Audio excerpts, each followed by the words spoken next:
Hey y'all! So I'm here today with John Gorman. Really excited. We're at the Physique Summit. We're actually in the hotel in like a conference room. We wanted to film a bunch of videos and we've been talking about a few ideas, so I'm really excited we're together. But first, explain kind of what you do, a little bit of, Yeah. I'm gonna do a formal introduction, which you guys know I never do for people. Yeah, so like fist bump. What's up, bro? This is John. So my name is John Gorman. I'm a diet coach. I own Team Gorman. I've been a diet coach since like 2007. So getting a little old. That's 10 years in the trenches. So That's what I do. I work with a lot of bodybuilders. I still work with a lot of gen pop clientele, but powerlifters, CrossFitters. Basically, I do a lot of nutrition, supplementation, and training for bodybuilders. So that's the main thing. I'm also a First Form. You can see the shirt here, sponsored trainer. I'm one of their trainers. I host the Training and Nutrition Truth podcast out of First Form. I also host podcast. Yeah, it's pretty cool. Thank you. And I also host the Ask a Diet Coach video show, which you and I just recorded. Yes, we had also a lot awesome. of fun on, a lot of outtakes, so that was fun. I have two awesome little boys. One's not so little, he's 16. His name's Jay, he just started driving, so a little shout out to him. And then my little guy Gavin, and then my fiance Leslie Franklin, who is also a diet coach, world champion powerlifter. So also co-own the Physique Summit, which you're here for. That's what we're doing here today, along with Cliff Wilson. So who's over there? Yep, he's actually back. Comment below if you want Cliff Wilson to start doing Instagram stories. Oh yeah, there you go.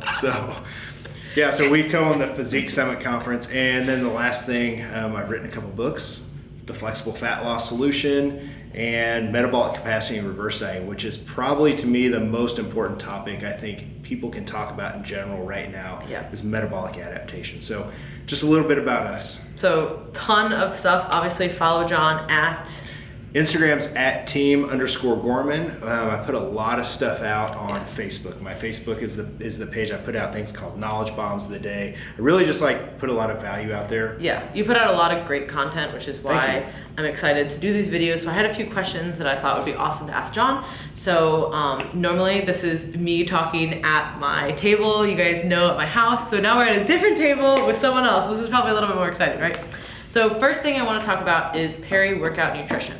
So that would encompass pre, intra, and post-workout. So this is something that John has talked a lot about, Cliff, who's at the other side of the table, has talked a lot about, and they both have really interesting takes on this. So I wanted to kind of ask, how much, males and females, when exactly, and what is the importance of this? Like your take as a coach for 10 years. Yeah, so we can start off with the pre-workout meal, because to me, there's three areas around training that I try to always make sure that my athletes are spot on with their food.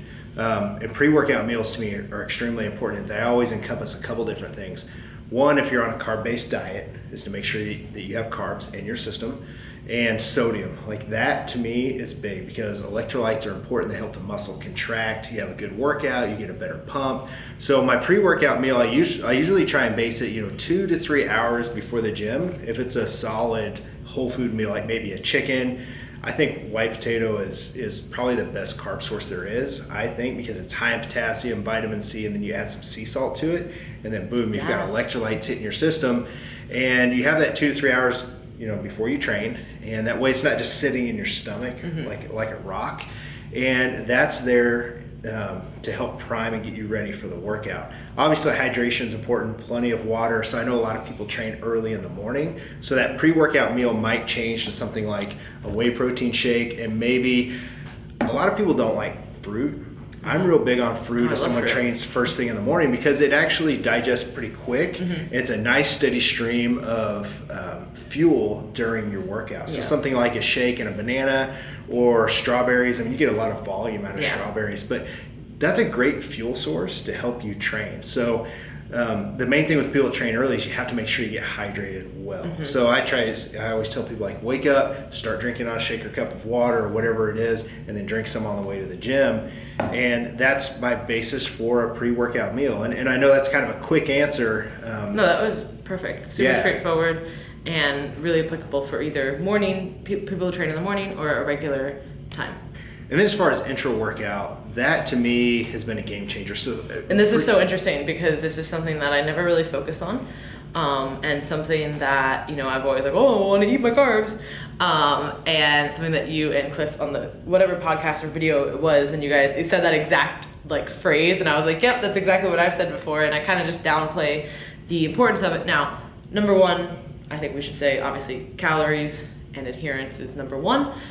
Meal timing is, of course, underneath that. But if you're trying to maximize everything, and people listening are probably competitors or aspiring competitors, this kind of stuff can really help. Yeah, I think this is one of those things that adds up. It seems like it's a small thing, but when you're a physique athlete, this adds up to be something that can be big, especially if it's done every single time you train over the course of years, or if you're in a prep and you're dieting, muscle retention. So all of my clients, basically since late 2011, like everyone that's hit the stage has had intra-workout carbs.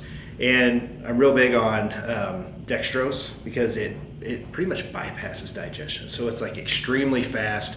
It's easy on most people's stomachs. If someone has an issue with that, they can try the cyclic dextrins, which those are fine as well.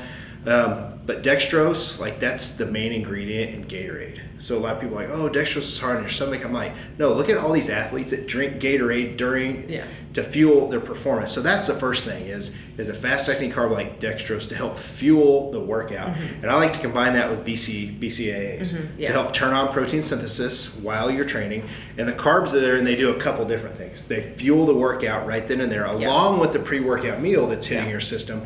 But a lot of people don't understand when you turn on protein synthesis with either whey protein or BCAAs, carbs actually fuel that process as well. So it does more than just replenish glycogen, give you energy. It fuels that process. So I'm really, really big on that. And I thought about this from a practical standpoint. The number one thing that goes down when I'm training, and goes down when I'm prepping, is training. Yeah. And I find that I can't train as long and I can't train as hard. So I do try to structure things like I have more frequency versus like, duration for each session. But having something maybe like an intra-workout carb drink, even if it's only, how many grams would you suggest? For most ladies, I start them at 20, and I just don't get them a lot higher than that, and here's the reason why. 20, first of all, they hold on to strength better when dieting down, which I'll talk about here in a minute, the overall what I've seen over the last 6-7 years. Hold on to strength better, they have better training, but the thing is, most people they want to eat their food. Yeah. Like that's the thing. So if I start going above 20, plus females just don't have that much muscle mass, 20 just seems to be just about right. But if I start going to 30 and 40, yes, I think they're going to use those carbs better during training than if they were eating them later in the day away from their training. But if it helps someone stick to the diet, 20 seems to be about right. Yeah, so this is kind of a happy medium. Maybe if you're off season, you could probably have some more, play around with it. Do you feel like it would be as important during off season? I don't think as much because most people have their calories up really, really high, or they should. So you have a lot of turnover in your system from your meals. Off season, I guess it's kind of hit or miss. If it's something that you enjoy or you find that works for you, then go for it. But definitely during dieting, which is funny because in my head, when you think of it from like a hunger standpoint, like, oh my gosh, I would never want to just drink my carbs during prep, but thinking of it from a performance standpoint, which the harder you train, the more muscle mass you're going to keep on, and the better your metabolism is going to run, or I guess more inefficiently, then that would be the best thing to prioritize, honestly. I still have my clients do it in the off season because with the importance of having better workouts, even in the off season, even though food's high, you still want fueling protein synthesis, maximizing recovery. I've seen a lot of things from my athletes dieting down, doing it without intra-workout carbs and just BCAAs, or with both combined. Over the course of years, combined with a lot of other things, like cardio and different changes I've made. We won't get into that, but I've seen their strength stay up during training more, which is huge. And some of their stage weights are mostly natural athletes, what I work with, so their stage weight is slightly gone up. And that to me doesn't mean they put on muscle while they're dieting. It means they held on to more muscle. And that's the only thing that changed some of those times. When cardio and all that training was the same, and that was the only change, I would still see a slight increase. So for a natural athlete, that's huge. Yeah. And then for post-workout? Yeah, so I think, I see a lot of people that they try and eat clean. So they'll have like chicken and potato or something like that after workout. I'm a real big believer in a fast-acting whey protein in isolate. There's some research out there that actually showed strength returning to normal quicker with whey protein. I mean, there's a lot of studies out there on whey protein. So whey protein it gets in there quick. It turns on protein synthesis. When I think about this, I think of this over the course of 2 days when you train your chest. and protein synthesis and growth is elevated, and you've got 2 days to sit there and get those spikes in protein synthesis up, why eat a chicken breast that's going to take hours to turn into aminos and turn on protein synthesis after you train? Why not just have a shake? So I'm real big on a shake, and I like to put higher glycemic carbs after my workout, mostly because of the reason, I don't think there's any magic. Insulin doesn't really do a lot to drive muscle growth. That's been proven. But if someone's insulin sensitivity is better to have high glycemic carbs there, and they want to have some low-fat ice cream or some Pop-Tarts, the most hated word in the dieting world, or some kids cereal or whatever, or if you want to have some potatoes, sweet potato, it doesn't matter, but insulin sensitivity is better. So to me, I'm always going to put carbs after workout no matter what, because I think they're going to burn carbs better there, especially in the off season.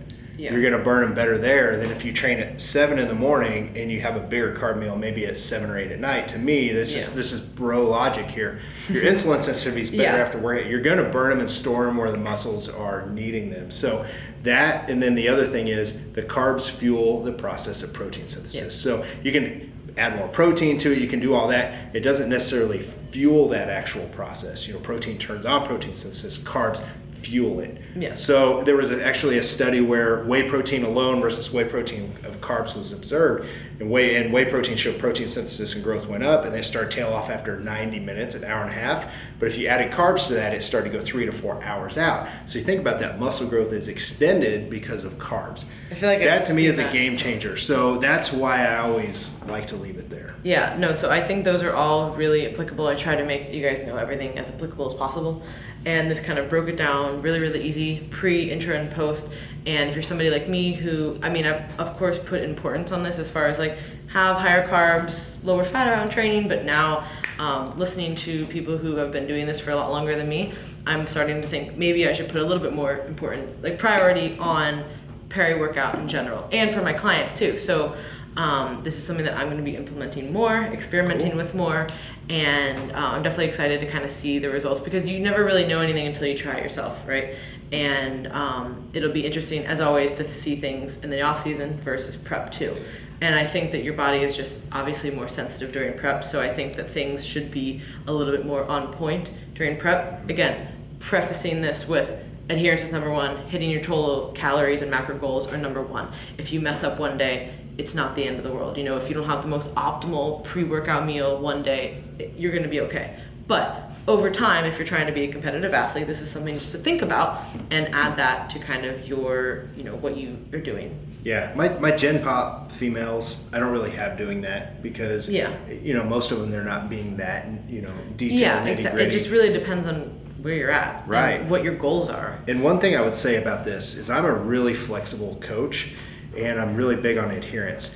And I have all of my athletes do this, and it's because I've seen such a robust response, positive response to that I go with that. If someone came to me and they're like, no, I really don't want to, I would try and talk them into it. But I'm the type of guy that if it really wasn't that big of a deal, I would just let them go with what they liked. And I believe that much in this from what I've seen over the last 6-7 years. A lot to it, honestly. Yeah. So thank you guys so much for tuning in. I hope you liked that talk on peri-workout nutrition. So just to recap, pre, intra, and post-workout, we went over everything, kind of just breaking it down for you guys. So thank you, John. Yeah, glad and to do it. I think this is a really cool topic. So definitely try it out. If you've tried this out before, leave a comment below. Let me know, what you guys have done yourselves personally, what you like. And if not, experiment with this. You never really know how something works until you try it. So thank you guys so much, and hope you enjoyed.